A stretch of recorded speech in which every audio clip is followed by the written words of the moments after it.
Hello there! Welcome to 31 Days of Halloween Down the Red Rabbit Hole. I'm author Jess Popplewell and my debut novel The Dark Within Us came out in the UK just over a year ago, and I'm here down the Red Rabbit Hole to talk to you about Whitby, vampires, and to answer some pressing, spooky questions.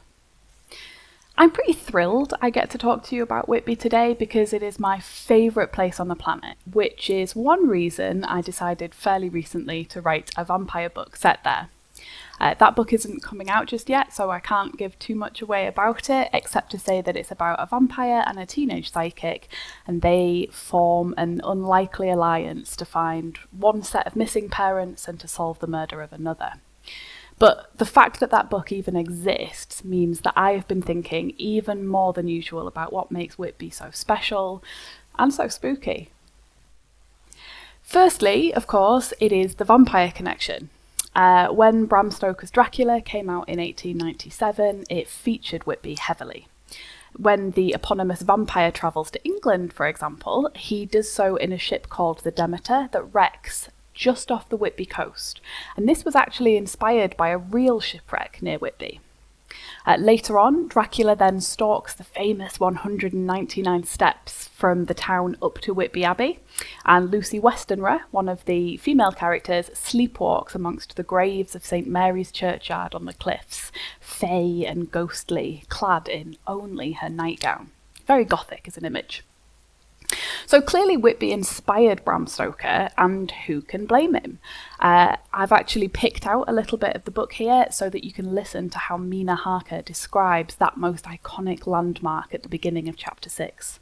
She says, "Right over the town is the ruin of Whitby Abbey, which was sacked by the Danes, and which is the scene of part of Marmion, where the girl was built up in the wall. It is a most noble ruin, of immense size, and full of beautiful and romantic bits. There is a legend that a white lady is seen in one of the windows. Between it and the town there is another church, the parish one, round which is a big graveyard, all full of tombstones." Now, as a side note, I was under the impression that that particular scene in Marmion happened at Lindisfarne, not Whitby, but what do I know? If Bram Stoker says it was Whitby, it must have been Whitby.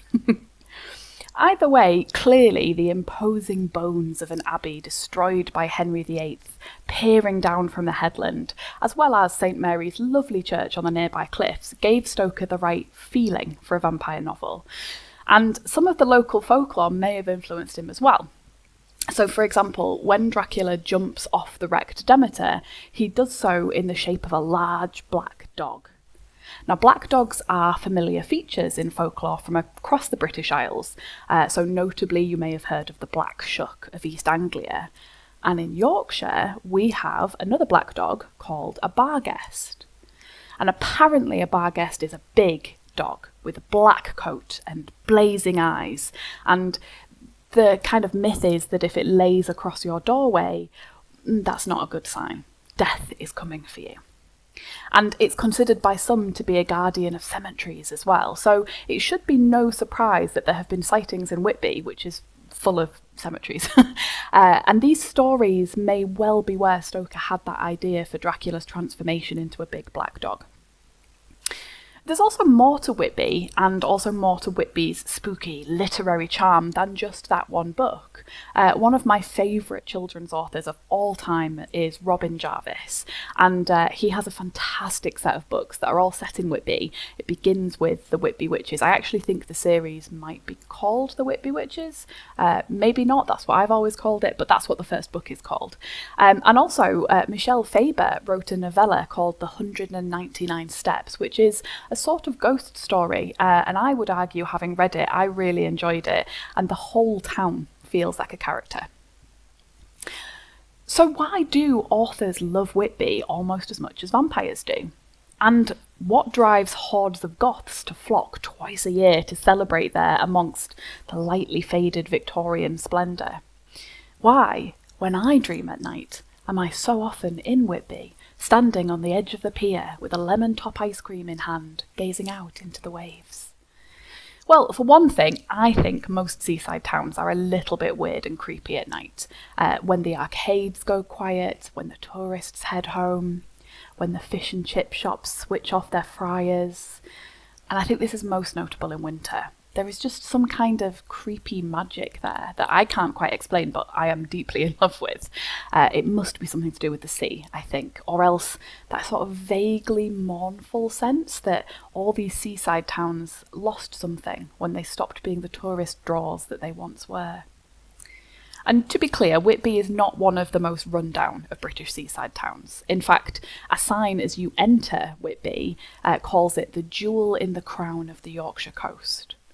But I think it's worth noting that that jewel is Whitby jet, a beautiful black stone of fossilised wood that has been used in mourning jewellery since at least the Victorian era, if not longer than that. So in some senses, Whitby has long been associated with the dead, with death, and with the undead. And one of the questions that Red Rabbit asked me today was, where is the creepiest place you've ever visited? And I think for all of these reasons, the answer is Whitby. And I mean that as a huge compliment. Because where else will you find a legitimate hand of glory tucked away in a tiny local museum?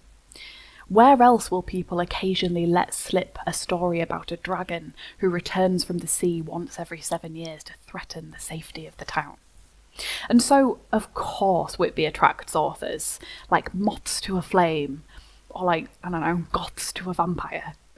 In some ways, it feels like a new wave of vampire stories is on the horizon, I think, and I, for one, really hope that that's true. And because I can't not talk about my own TBR list on any kind of situation like this, I'm particularly excited to get my hands on They Own the Night by Amy McCaw, which is an 80s set Dracula retelling in which the man himself is a reclusive rock star. It sounds fantastic and I'm excited to read it. I hope you all are too.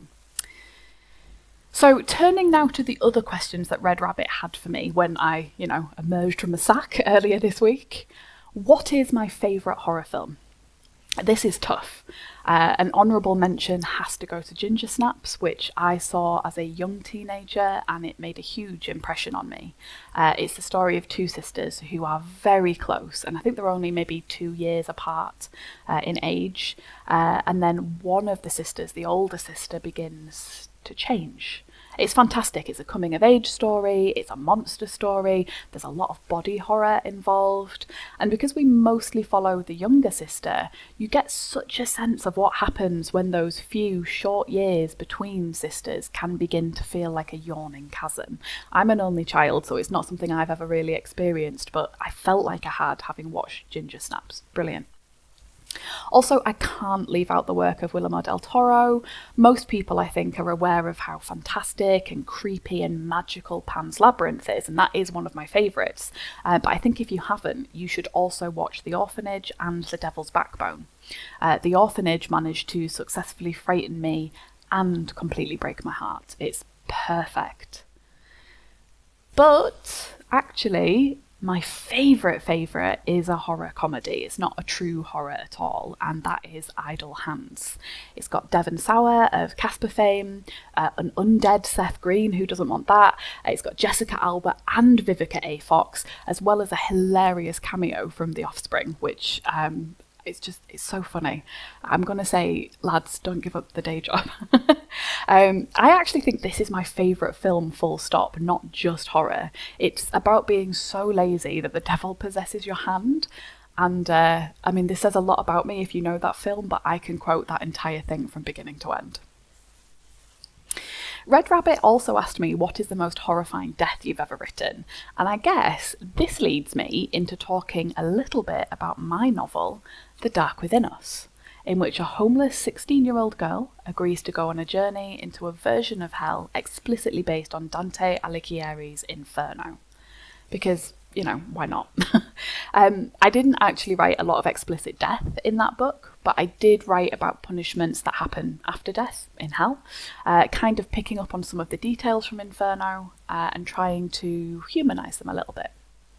So, for example, there's a character in the book called Tristan, and he was a seer in life, a fortune teller, which in Inferno is a sin, and so he has been punished by having his neck twisted so that he is always looking backwards until Judgment Day comes. And when I was reading Inferno, doing research into the book, that struck me as such a genuinely horrifying outcome. I had to write a little bit more about how he experiences that. And I did that for a few of the different punishments. I think probably the most impactful one for me actually was writing about the trees of the Suicide's Forest. So in my book, I've made it so that this forest has burst its banks, and now these trees that were once human souls can be found all throughout hell, as well as sort of around the portals between our world and hell. And it's interesting because from that medieval perspective, you can read it that suicide was a sin, and that is all there was to it. No more thought went into it. It was wrong, you don't do it, it's sinful. And because of that, Dante is not particularly kind to the souls that are in hell because of it. In Inferno, the harpies just fly around the Suicide's Forest, inflicting wounds on them constantly. And from a modern perspective, that struck me as being, the only word really for it is disgusting. Like, how dare we treat people like that who have already struggled so much in life? What do you mean that in the afterlife they also don't get any peace? They just get tormented constantly. And I guess my sympathies were sort of opened by that. So I've given the trees a voice in my book, and my main character Jenny is also quite sympathetic to them, and that's just because I couldn't write a book like this without even considering the implications of these punishments. I do have some other more gruesome deaths directly in future projects, including in the Whitby vampire novel, but I can't really talk about those in much detail yet because of where they are in the process. And I think that's probably all we have time for today. I would like to thank you for being here with me in this dark little hole. I know it doesn't look very dark, but let's assume it is. And to remind you to follow the Red Rabbit on social media. Do subscribe, it costs you nothing, and it makes a big difference to the podcast, especially if you really enjoy it and you want to see more of it. It encourages your usual hosts, NV Peacock and Lisa Shepherd, to continue with their mad ramblings on here. You can find my links in the show notes, so if you would like to find out more about the Dark Within Us or keep up to date on news about these other projects that I've been quite secretive about so far, you are very welcome to do so. Happy Halloween!